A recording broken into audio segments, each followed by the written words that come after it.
Easy math channel में आप सभी का स्वागत है। आज का जो गिवन एग्जांपल है 7 to the power of x plus 49 to the power of x plus 343 to the power of x equals 155 given है। यहाँ पर एक्स का वैल्यू हमें फाइंड आउट करना है और एक्स इज रियल नंबर रहना चाहिए। जो गिवन है 7 to the power of x इसे एज यूजुअल लिख लेंगे plus 49 to the power of x है। इस 49 को हम 7 टू द पावर ऑफ 2 लिख सकते हैं, राइट। तो यहाँ पर 7 to the power of 2 whole to the power of X लिखेंगे, यानी 49 to the power of X ही बनेगा। प्लस यहाँ पर 343 है, 343 से हम 7 टू द पावर ऑफ 3 लिख सकते हैं। 7 अपने आप में 3 टाइम मल्टीप्लिकेशन मीन्स 343 बनते हैं। तो इसे हम 7 to the power of 3 whole to the power of आगे का एक्स ऊपर का as well is equal to 155। तो यहाँ पर अभी पावर यूज़ कर दो। यहाँ पर इन दोनों में ये 7 to the power of x usual रहने दो, लेकिन इन दोनों में 7 टू द पावर ऑफ 2 एक 7 to the power of 2 whole to the power of x है। इसे A to the power of M whole to the power of N के जैसा है।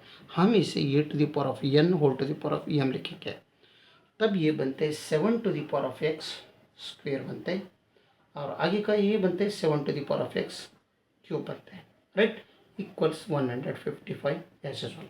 तो ये भी देखो, ध्यान दो, यहाँ पर 7 to the power of x इसमें भी है, इसमें भी, इसमें भी है। तो हम यहाँ पर लेट करेंगे as 7 to the power of X is equal to suppose Y. अगर 7 to the power of X की जगह में हम अगर यम पुट किया तो ये इक्वेशन बन गया। 7 to the power of X की जगह में मैं यम रख रहा हूँ, प्लस यम स्क्वेयर बनेगा, प्लस ये बनता है Y to the power of 3 is equal to 155 as usual. तो हम सीधा लिख लेंगे, सबसे पहले पावर हायर पावर लिख लेंगे m to the power of 3, बाद में क्या आ जाएगा एम स्क्वायर आ जाएगा, बाद में प्लस एम आ जाएगा, और ये 1 ये साइड में लाओ तो 155 इक्वल 0 आ जाएगा। इस इक्वेशन से हम ऐसे ट्राई करेंगे कि एक इक्वेशन अपने आप आना। तो अगर इस इक्वेशन में एम का वैल्यू, अगर एम का वैल्यू 0 1 2 3 4 अगर पुट किया तो इस इक्वेशंस को सेटिस्फेक्शन नहीं हो रहा है। ओनली कब होते हैं एम इक्वल्स अगर 5 पुट किया तो इस इक्वेशंस को सेटिस्फेक्शन होता है। देखो कैसा होता है, एम की जगह में मैं अगर 5 पुट किया तो एम क्यूब बनते हैं, 5 क्यूब बनते हैं, प्लस ये 5 स्क्वायर बनते हैं, प्लस ये 5 एजल माइनस 155 इक्वल 0 होता है। क्या देखेंगे तो 5 cube means 125 plus 5 square means 25 plus 5 minus 155 equal 0 होते हैं। यस 125 25 150 प्लस 5 मीन्स 155 बनते हैं, माइनस 155 इज इक्वल टू 0 बन रहा है, यानी 0 इक्वल 0 बनता है। इसलिए m इक्वल्स 5 ये क्या है, इस इक्वेशंस का एक सॉल्यूशन है। m इक्वल्स 5 मैं यहाँ पर लिख लेता हूँ, ये एक सॉल्यूशन है इस इक्वेशन का, राइट। लेकिन ये क्यूबिक इक्वेशन है, ये क्यूबिक इक्वेशन है, ये एक तो मिल गया हमें एम का वैल्यू, अभी बाकी अभी 2 चाहिए। 2 के लिए हम क्या करेंगे, हम यहाँ पर सिंथेटिक डिवीजन मेथड से तो करेंगे, नहीं तो लॉन्ग डिवीजन मेथड से करेंगे। इस क्यूबिक इक्वेशंस का फर्स्ट एक सोल्यूशन हमें मिला है 5, तो बाकी के लिए हम क्या करेंगे, अगर इस एक्सप्रेशन को m-5 से अगर डिवाइड किया, क्योंकि m इक्वल्स 5 एक सोल्यूशन है, इसका फैक्टर क्या है m-5 होता है, उस फैक्टर से अगर इस एक्सप्रेशन को डिवाइड किया तो भी हमें एक इसका बाकी का जो 2 सॉल्यूशन है वो मिलेगा। और नहीं तो एसडीएम मेथड से भी कर सकते हैं, सिंथेटिक डिवीजन मेथड। तो 2 मेथड से हम कर सकते हैं। हम यहाँ पर सिंथेटिक डिवीजन मेथड यूज़ करेंगे।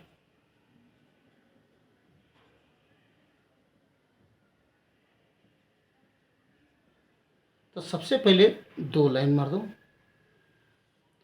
और इसका कोएफिशिएंट एम क्यू का कोएफिशिएंट यहाँ पर रखो, एम का कोएफिशिएंट यहाँ पर रखो 1 1, और एम का कोएफिशिएंट 1 ही है वहाँ पर रखो। तो कांस्टेंट क्या है, नेगेटिव 155 है, लास्ट में रखो, ठीक है।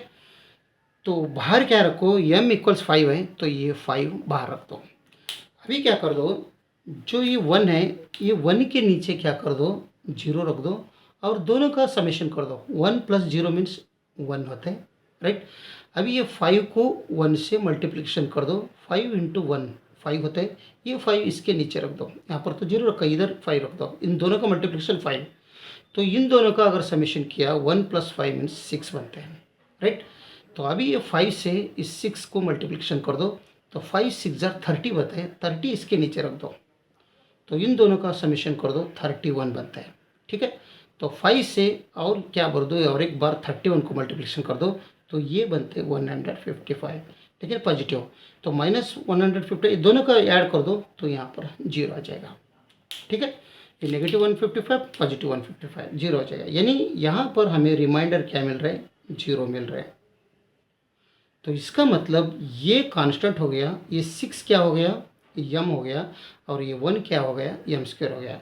यानी m square 1 m square plus 6 m plus 31 is equal to 0। ये एक इक्वेशन हमें मिल गया, इसे हम क्वाड्रेटिक इक्वेशन बोल सकते हैं। ठीक है, इस क्वाड्रेटिक इक्वेशन से बाकी का 2 वैल्यू हमें मिलेगा। तो क्वाड्रेटिक इक्वेशन मैं लिख लेता हूँ, m square plus 6m plus 31 is equal to 0। यहाँ पर इसका कोएफिशिएंट ये का वैल्यू अगर general form of quadratic equation से कंपेयर किया तो ये इज़ 1 मिलेगा, बी का वैल्यू 6 मिल रहा है और सी इज़ 31 मिल रहा है। ठीक है, तो अगर हमें यहाँ पर कंडीशन है x belongs to real number, हमें नेगेटिव भी नहीं चाहिए, रियल नंबर चाहिए, कॉम्प्लेक्स नंबर नहीं चाहिए। तो कॉम्प्लेक्स नंबर नहीं चाहिए तो सबसे पहले हम क्या करेंगे, इसका जो नेचर ऑफ रूट्स क्या है वो हम पता करेंगे। वो कैसे पता कर सकते हैं, तो discriminant d equals b square minus 4ac। अगर ये ग्रेटर देन 0 है, समझ लो इसका value discriminant d equals b square minus 4ac अगर ग्रेटर देन 0 है तो इसमें 2 वैल्यू मिलेगा, रियल वैल्यू मिलेगा, रियल सॉल्यूशंस, रियल रूट्स मिलेगा और रियल रूट सॉल्यूशन दोनों बोल सकते हैं, लेकिन 2 मिलेगा, हम यहाँ पर 2 मिलेगा, 2 रियल सॉल्यूशंस मिलेगा। अगर बी स्क्वायर माइनस 4ac अगर इक्वल टू 0 रहा तो यहाँ पर रियल सॉल्यूशंस मिलेगा, रियल रूट्स मिलेगा, लेकिन 1 सिंगल मिलेगा, 1 मिलेगा, ओनली 1, राइट। अगर b square minus 4ac smaller than 0 अगर रहा तो रियल सॉल्यूशन नो मिलेगा, नो रियल सॉल्यूशंस, ओनली यहाँ पर कॉम्प्लेक्स सॉल्यूशंस मिलेगा। और कॉम्प्लेक्स सॉल्यूशंस इस इक्वेशन में तो नहीं चाहिए। तो ये डिस्क्रिमिनेंट अगर हम चेक किया तो स्मॉलर देन 0 नहीं आना चाहिए। अगर स्मॉलर देन 0 आया तो वो रियल सॉल्यूशन हमें नहीं मिलेगा, ग्रेटर देन 0 आया तो जो वैल्यू मिलता है वो हम निकालने का कोशिश करेंगे। B square minus 4ac, b is 6 है, 6 square minus 4 times a is 1, c is 31, 6 square means 36 minus a d है डिस्क्रिमिनेंट, 36 माइनस 4 इंटू 1 4 ही होता है, 31 को अगर मल्टीप्लिकेशन किया 4 1 जार 4, 4 3 जार 12, राइट। तो 14 में 6 गया तो 8, 11 में 3 गया तो 8, लेकिन यहाँ पर नेगेटिव आ रहा है, यानी डिस्क्रिमिनेंट क्या आ रहा है, नेगेटिव में आ रहा है। तो नेगेटिव इज स्मॉलर देन 0 बनता है, यानी ये हो गया। इसका मतलब ये सॉल्यूशन जो है it has no real solutions, इसमें नो रियल सॉल्यूशन हमें मिलेगा, ओनली इसमें कॉम्प्लेक्स सॉल्यूशन मिलेगा। इसलिए हमें कॉम्प्लेक्स सॉल्यूशन नहीं चाहिए, रियल सॉल्यूशन चाहिए, इसलिए इस इक्वेशंस को हम रिजेक्ट करेंगे, रिजेक्टेड, और इसको एक को ही एक्सेप्ट करेंगे। ठीक, m इक्वल्स 5 एक ही हमें मिला। हम यहाँ पर लेट किए से 7 to the power of x equals हम वो रिकॉल करेंगे, recall 7 to the power of x is equal to m। ठीक है, तो 7 to the power of x left side में है, इक्वल्स m इज़ 5, तो 5 पुट करेंगे। अभी इसे अगर सॉल्व करना है तो दोनों तरफ हमें लॉगरिथम अप्लाई करना पड़ेगा। तो यहाँ पर भी लॉग लो और यहाँ पर भी लॉग ले लो, तभी ये लॉगरिथम का जो रूल है, पावर रूल, लॉग ये टू द पावर b अगर रहा तो b टाइम्स लॉग ये बनेगा। ये आइडेंटिटी अगर यहाँ पर यूज़ किया तो x फ्रंट में आ जाएगा, तो x times log 7 is equal to log 5। तो हमें चाहिए x का वैल्यू, तो log 7 से दोनों तरफ डिवाइड कर दो, यहाँ पर भी यहाँ पर भी, तो ये दोनों कट हो जाएगा। तो हमें मिलेगा x का वैल्यू is equal to log 5 to the base 7। ये हो गया लॉगरिथम का आंसर।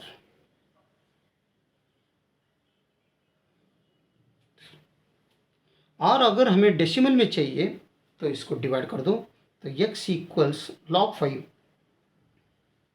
Divided by log 7। तो log 5 का वैल्यू नियरली इक्वल्स कितना आता है? log 5 का log 5 इज 6989.06989 आता है लॉगरिथम से देखो। और log 7 का वैल्यू आता है 0.8450। अगर एक को एक अगर डिवाइड किया तो x का वैल्यू नियरली इक्वल्स हमें मिलेगा 0.8271। ये डेसिमल में आंसर हो गया और ये लॉगरिथम में हो गया। और यहाँ पर डेसिमल में रखूँगा answer x is nearly equals 0.8271। ठीक है, तो x का वैल्यू हम इस इक्वेशन में गिवन इक्वेशन में पुट करके हम चेक करेंगे। जो गिवन इक्वेशन है वो चेक करेंगे। जो गिवन इक्वेशन है वो है 7 to the power of x plus 49 to the power of x plus 343 to the power of x is equal to 155। ठीक है, अब x की जगह में आप 0.8271 रखेंगे। 7 to the power of 0.8271 plus 49 to the power of 0.8271 plus 343 to the power 0.8271, क्या है? तीनों का इक्वेशन समेशन 155 बनते हैं। तो 7 टू द पावर ऑफ 0.8271 इसका वैल्यू बनते हैं 5.0001 नियरली है आता है। और next 49 to the power of 0.827 का वैल्यू आता है 25.1012। और 343 टू द पावर 0.827 का वैल्यू आता है 125.0091। क्या है? तीनों का समेशन 155 बनता है। ये तीनों का समेशन कितना बन रहे हैं? 155.0104 बनता है। This is nearly equals to 155। इसका मतलब LHS is nearly equals to RHS। तो इसका मतलब हमें मिला है जो x इक्वल्स 0.8271, ये इस इक्वेशन का सेटिस्फेक्शन हो रहा है। ये वैलिड सॉल्यूशन है। राइट, अगर वीडियो अच्छा लगा तो लाइक कर दीजिए और इजी मैथ चैनल को सब्सक्राइब कीजिए। वीडियो देखने के लिए बहुत बहुत धन्यवाद। Thank you.